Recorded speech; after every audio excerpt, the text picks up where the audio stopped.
I don't ever sit and concern myself with, am I spending too much? If I thought I was spending too much, I would simply find a way to make more money. And a lot of people talk about efficiency as well. I've had people talk about working smart, not hard. That is true. But I believe that you need to fill your day with all of the hard work first. I think that working smart is a matter of being more efficient with all the time you should spend working. If you sit there and go, I want to work smart, not hard, so I work an hour a day, well, then you're still lazy. You should work smart and hard and do 15 smart hours a day. That's how you win. I was talking to a young guy the other day, and he was 22, I think, and he caught a crypto pump. He made like $4 million in the last bull run. And now all the coins have gone down, whatever. He sold some. He has like 1.5 million. He's like, oh yeah, so I'm waiting for the next pump. I was like, bro, the problem with you is you've now been ruined for life because you're 22, you made easy money, and you think that you don't have to ever do any serious work. You also have no skill. Problem is with the crypto pump, it doesn't teach you anything. You didn't learn sales, marketing, staff management, stress tolerance. You need that. Nothing. He doesn't know how to do anything. So he's just sitting there just gambling on shit coins, waiting for the next one to pump. And he's 22, and his ass is never going to want to get a real job, and he doesn't have any skills. So I think he's in a lot of trouble, truthfully. And I made this clear to him. So it can be a detrimental thing. It can be a bad thing. But in terms of making money, it's certainly easier than it's ever been because we live in a global marketplace now. You can reach the world, and all you have to do is have a message worth making people listen to. And it truly is, the abundance mindset is true. I remember when I was broke. When I was broke, I thought everyone was broke. You do.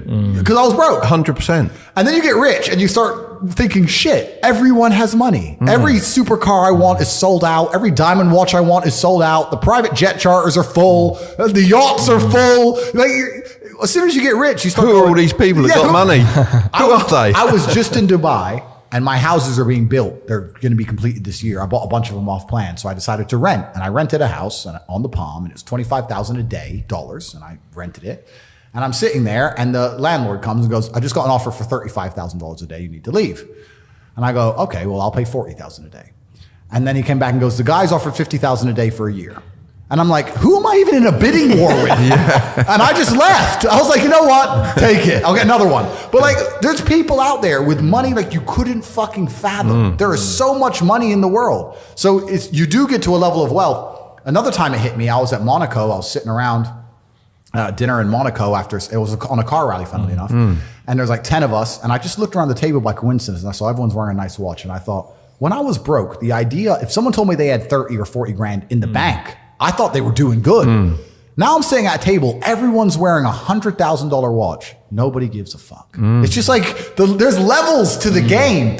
And when you get up to the top, you realize there's money everywhere. The abundance mindset, there are so many rich people. So if you're not where you want to be financially, I hope this pisses you off, because I'm telling you to annoy you, that you're sitting there struggling to pay your bills. There are people out there making so much money you couldn't possibly fathom, who have anything they want all of the time. And you may sit there and go, oh, but they're miserable. A lot of them aren't. Trust me, they're having a great time. So you need to make a bunch more money, because there's money everywhere. Think of the harshest lesson. You don't even have to say what it is, but think of the harshest lesson you've had in the last few years. And think of how many times you had the easy way to learn that lesson. You could have just stopped being a dickhead before it got bad. Like that. Think how many times you could have just woke up and go, nah. But we don't, do we? Nope. We wake up like, we got away with it. It's fine.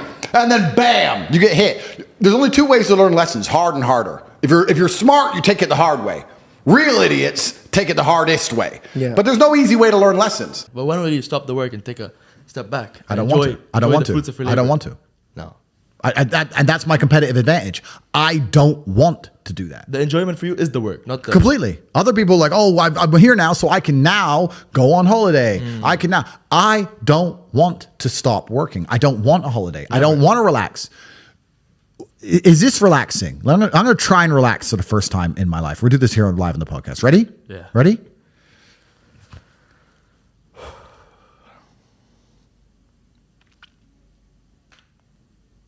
Am I supposed to want to do that?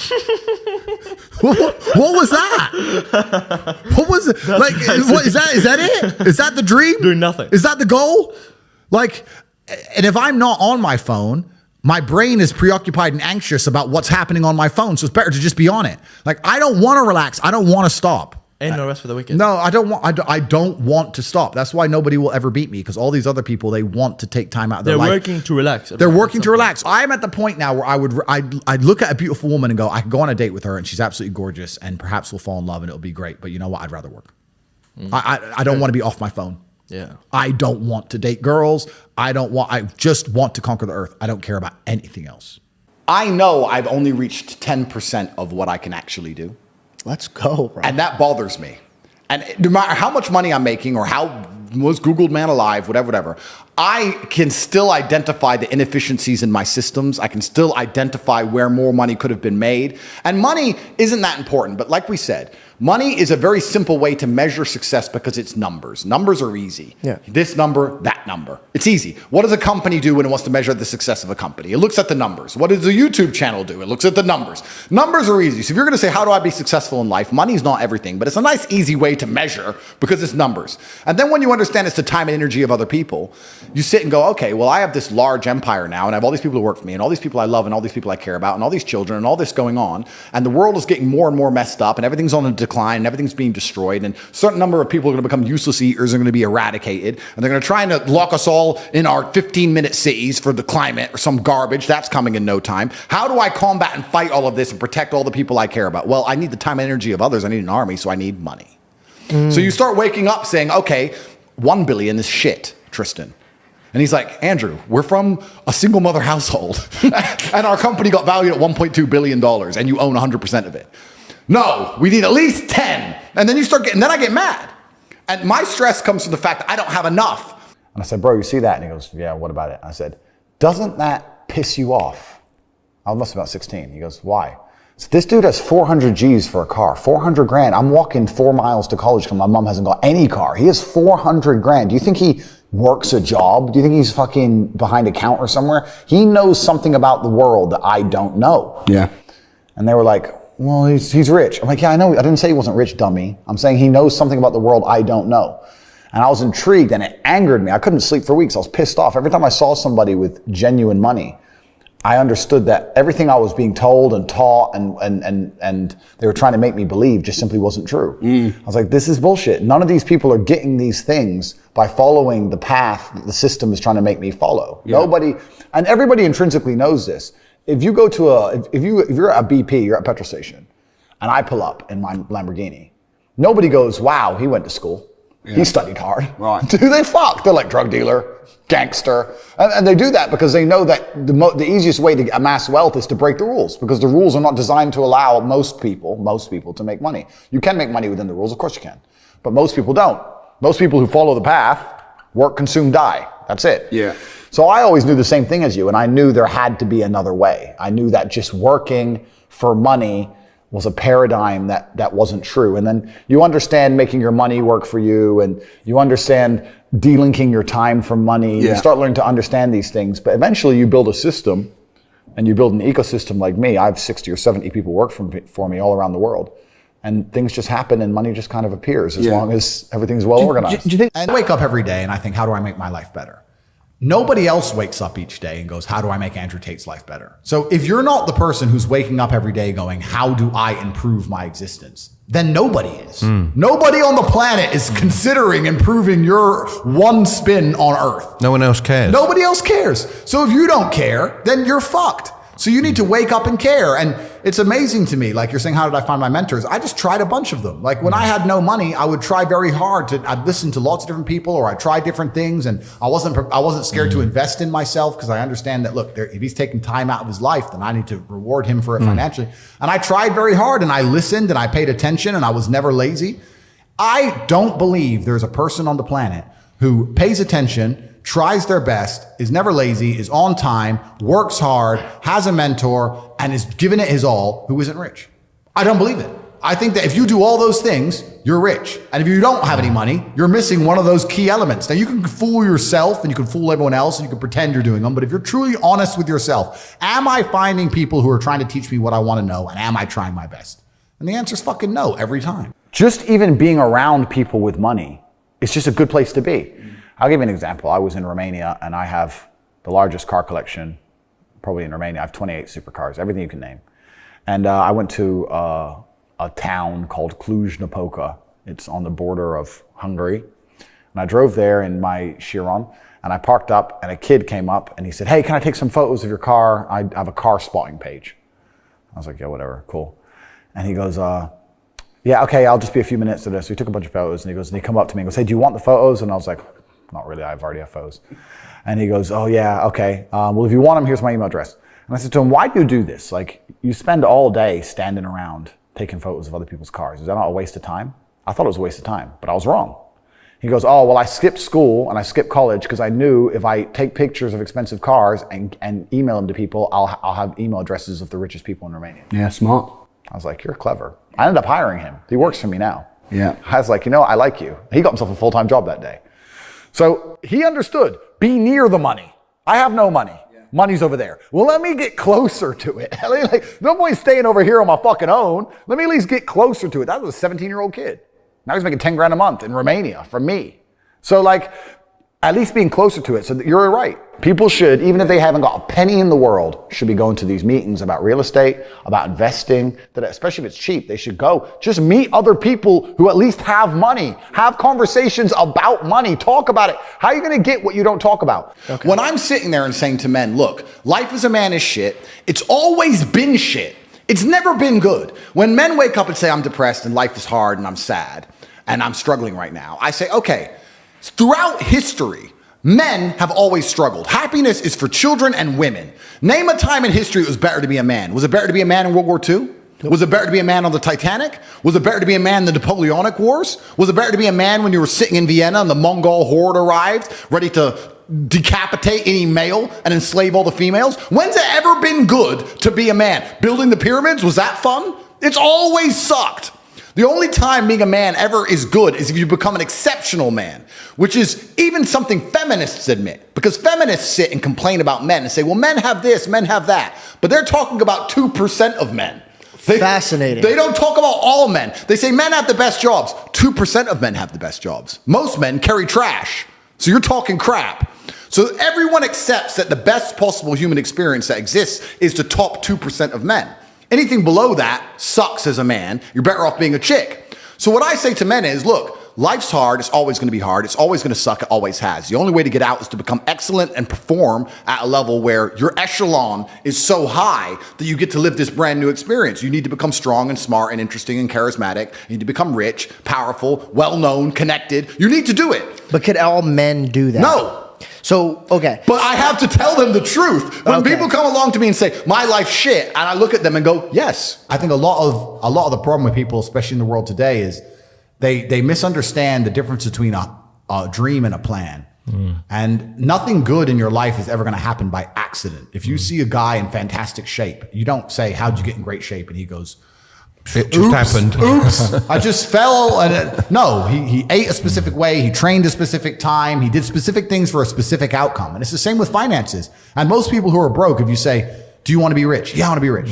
How are you going to get rich? One day. I'll win the lottery. Yeah, dumb shit. You have no plan. You have no plan whatsoever. No actionable steps. No, you're not doing things daily. You're just hoping some point in the future, God's going to just dump it on your doorstep. Guess what? It ain't going to fucking happen. And unless you have a plan, a specific plan, I'm sure you guys had you had a plan and you worked hard to get to your points. I had a plan. Everything was like, okay, today we have to do day after day after day until you get there. And this is what most people don't have because they're too arrogant or too lazy. I don't think it's stupid. I think most people, if you laid out a plan and they tried their very best and they were willing to learn, could do it. I don't think people are too stupid to make money. They're just too lazy or too arrogant to make money. That's the problem with people. A lot of people are obsessed with the idea of happiness. And especially as a man, I think that happiness can actually be a very destructive motivator. And when men sit and say, I want to be happy, I want to feel happy. To feel happy, a lot of the time, you're looking for temporary hedonism. To be happy, you want to get drunk or take drugs or do something stupid temporarily, and it's very short-lived. I think you should instead be looking as a man to say, I want to feel proud. If you choose pride over happiness, you're going to make decisions that you're proud of and that people around you are proud of, and it's going to be better for yourself and better for society and better for everyone who loves you, everyone you care about. If you're the kind of person who searches for happiness, whether male or female, in my experience, people who search for happiness end up doing hedonistic, temporary, stupid things. When I find men who search to feel proud of themselves, I want people to be proud of me, and I want to be proud of myself, and I want to be respected. They often delay happiness. They often go through very difficult things and build things which are beautiful or build things which are difficult to do. They often go to the other side of fear to feel that pride. I did it. I faced my fear. I did it. Yeah. So I think as a man, searching for pride or searching to feel proud is a pretty positive mindset for masculine achievement. The reason I'm the luckiest man on earth is because God has given me endless building blocks to build a superhero. He's given me endless power. He's given me endless motivation. What did we say? Yeah. He's given me endless. I have endless sources of power. I can sit here right now and recall events that will prevent me from sleeping for 2 to 3 days. That gives me a superpower that other men do not have. They want to go to sleep. They're tired. I can stop being tired for days at a time. I can just have a thought. I can remember. I can sit, close my eyes, and use the power of my brain to vividly remember events, and I will not sleep for days. And when people come to me and say, oh, this happened, I'm really sad, or my heart broke, or this bad thing happened to me, I say, good. Thank the Lord that he's given you this endless source of motivation. You're wasting it. Yeah. That's your problem. But it's been given to you. Nitrous oxide has been given to you. You just have to use it in the correct way. So I'm the luckiest man in the world because all the bad things that happened to me have given me all the building blocks to become the most fantastic man on the face of the planet. For us, is a tool to shape the world. And I think that's what a lot of people also don't understand about being rich. You don't want to be rich. You want to be powerful. That's what really is going to satisfy you in your soul. Mm-hmm. It's the power. It's not the, I can afford this, that. That's nice for a while. But really what makes you happy is there's 60 of these Bugattis on earth. Everyone wants one. Who gets one? I do.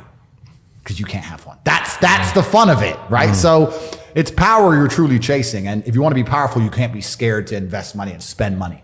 A lot of people at home, if they want to make more money, need to invest in themselves. Yeah. They invest in themselves. And maybe they've been taught, well, if I just save. Let me say to everyone here at home, if you are saving less than 10 grand a month and you're just saving, your chance of being rich is fucking zero. You need to go and do something else and make more. Invest in yourself. Get knowledge, pay attention to mentors, start another business, open something. You need to do something because you're not going to save your way to the top. The average person at home, you're not earning enough to ever save. If you never save 100% of your wage, you're still going to be broke. You have to get to a level of earning. When I found out about I just learned about how they print money. I literally could not believe it. Oh yeah, money's not real. For 3 days, I'm sitting around, so I'm like, what the fuck is this? So they could just print this shit? Money is not real.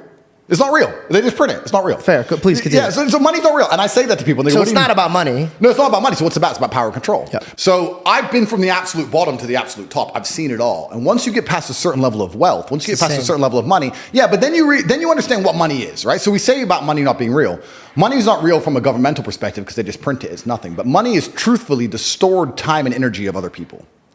If you have money, you have stored time and energy of other humans. Because people are hourly rates. That's right. Because I can take that money and make someone else use their time and energy for X thing. So let's look at even American slavery, the slavery that most Americans understand. You're going to work for me. I'm going to give you a house and I'm going to give you food and you're going to stay here and you're going to work. Slavery is abolished. So now what do? You're going to work for me. I'm going to give you that. I'm going to give you some money. And that money is enough to only buy you a house and some food.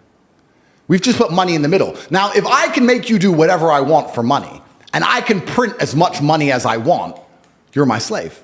Because I can print it from the sky and you need it to live. So you are my slave. Money's not real. So I have all of this money. I have the stored time and energy of other humans. And once you get past a certain level of wealth, you understand, which ties back to COVID, that you're not interested in money. What you're interested in is people.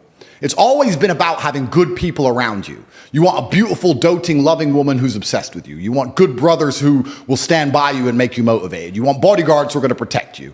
You want people. And then you want to look at it further down the rabbit hole. You want to get more sinister. If you've been born into a lineage or a dynasty or the people who control the world, you want people, you want robot people. You don't want to be spoken to disrespectfully. In your empire, in your podcast empire, right? You now have a podcast. Would you allow a member of staff to come along and say, this is bullshit. I don't like how you do this. This is shit. You're shit. Or would you fire him? I don't know if I would fire them. I would first try to teach them how to behave. And if they didn't listen? They're out. Absolutely. So let's imagine you ran a country.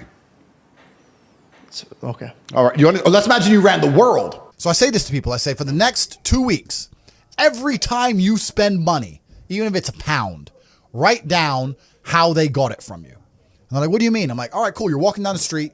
You're going to Starbucks, you buy a coffee. Why did they take your money? Well, I wanted coffee. Yeah, but how? Okay, you wanted coffee, right? Cool. Did you only want a coffee because you saw Starbucks, or did you want coffee beforehand? Why did you want their coffee and not another coffee? Did you buy a cake as well? Why did you buy a cake? All right, cool. So now you identified how they took your money. Then realize how they could have took more of your money.